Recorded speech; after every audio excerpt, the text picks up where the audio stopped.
Tuhan selalu ingin hati kita ini bersih di hadapannya. Berkali-kali saya ngomong, semua pengajaran saya, semua khotbah saya, banyak berbicara tentang hati, karena Tuhan mau hati kita ini benar-benar murni. Kalau Tuhan dapatin hati kita ini nempel atau dipimpin oleh hal yang lain, bukan dipimpin oleh semua kehendaknya, pasti Tuhan akan sementara waktu berhenti berbicara sampai semua kedagingan, semua hal yang menjadi berhala, semua yang memimpin hidup kita selain daripada kebenaran firman Tuhan itu sendiri harus dibuang, harus dimatikan dahulu. Jadi kematian daging, pikul salib, sangkal diri itu mutlak bagi orang yang hidup mau dipimpin oleh Tuhan. Kalau tidak, Tuhan akan diam, tidak melakukan apa-apa. Sampai kita mengalami pertobatan, sampai kita benar-benar mengalami pemurnian hati, sampai hati kita ini kembali kepada Tuhan. Kita akan lihat kejadian yang luar biasa dari apa yang Abraham alami. Berkali-kali kita akan melihat Tuhan tidak melakukan apa-apa kepada Abraham, sampai segala sesuatu itu daripadanya yang selama ini memimpin, menguasainya, mati dahulu. Kita buka di Kejadian pasal yang ke-13, ayat yang ke-14. Kita lihat nih Abraham, judulnya sendiri, Abraham berpisah dengan Lot. Sebenarnya yang diutus Allah kepada Abraham adalah dirinya sendiri, tidak perlu membawa orang lain.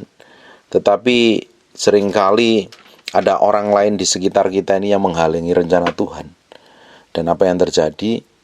Akhirnya Lot bikin problem, bikin masalah, sampai dia berpisah. Buka sebentar di ayat yang ke-14. Setelah Lot berpisah dari Abram, berfirmanlah Tuhan kepada Abram, pandanglah sekelilingmu dan lihatlah di tempat engkau berdiri, ke timur dan ke barat, lalu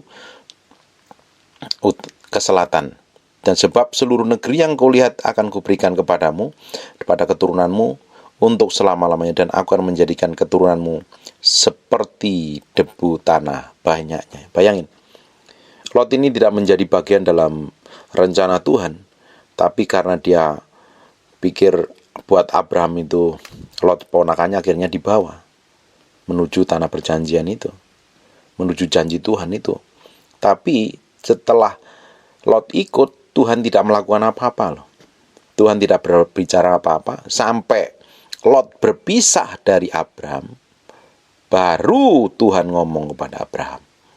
Jadi kita mesti tahu nih, ini kalau ada sesuatu yang nempel dalam hati kita selama ini, jadi hidup kita ini babak belur selama ini, hidup kita ini di luar kendali Tuhan, di luar rencana Tuhan. Coba cek nih, jangan-jangan ada sesuatu yang nempel, sesuatu yang memimpin, sesuatu yang menguasai hati kita, sehingga Tuhan tidak sepenuhnya berkuasa dalam kehidupan kita.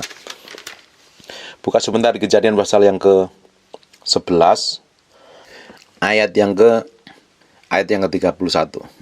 Lalu Terah membawa Abram, anaknya, serta cucunya Lot, yaitu anak Haran, dan Sarai menantunya, istri Abram, anaknya. Ia berangkat bersama-sama dengan mereka dari Ur-Kasdim untuk pergi ke tanah Kanaan.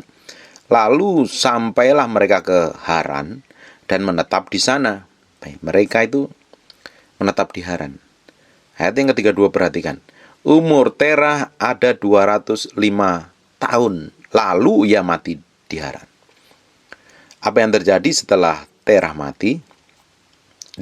Pasal 12, baru Tuhan ngomong kembali. Berfirmanlah Tuhan kepada Abram, pergilah dari negeri, dari sanak saudaramu, dan dari rumah bapamu ini ke negeri yang akan kutunjukkan kepadamu. Jadi kita ini harus benar-benar ngerti ya, bahwa Tuhan mau tidak ada di dalam diri kita ini yang ngontrol selain Dia.